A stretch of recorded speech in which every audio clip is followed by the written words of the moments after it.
నేను ప్రకటిస్తున్న సువార్త ఏదైతే ఉందో, ఈ సువార్త లేక ఈ వాక్యము శక్తి కలిగినదండి.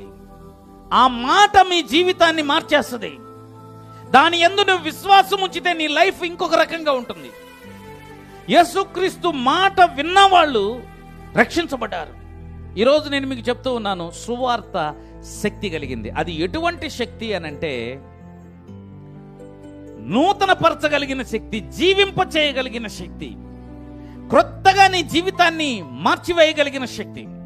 యవనస్తులు అనుకుంటే, పాస్టర్ గారు నేను బాగుండాలనుకుంటాను కానీ నేను బాగా కాలేకపోతున్నాను, నేను బాగా అయిన తర్వాత చర్చికి వద్దాం అనుకుంటున్నాను కానీ నేను బాగా కాలేకపోతున్నాను, చర్చికి రాలేకపోతున్నాను. నేనేమంటానో తెలుసా, నువ్వు చర్చికి వస్తే బాగుపడతావు.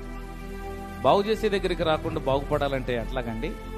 నీ అంతటి నువ్వే బాగుపడటం నీకు చేత అయితే యేసుక్రీస్తు అక్కర్లేదు, సువార్త అక్కర్లేదు.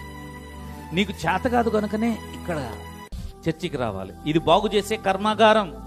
రోగి అయిన వాడు హాస్పిటల్కి వెళ్తాడు, అలాగే పాప రోగం కలిగిన వాడు చర్చికి వస్తాడు.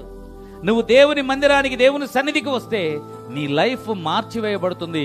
నీవు దేవునికి ఇష్టడిగా మార్చివేయబడతావు. నీ జీవితాన్ని మార్చగలిగిన శక్తి ఇక్కడ ప్రకటించుతున్నటువంటి సువార్తలోను వాక్యంలోనూ ఉన్నదని నేను మీకు జ్ఞాపకం చేస్తూ ఉన్నాను. దేవుని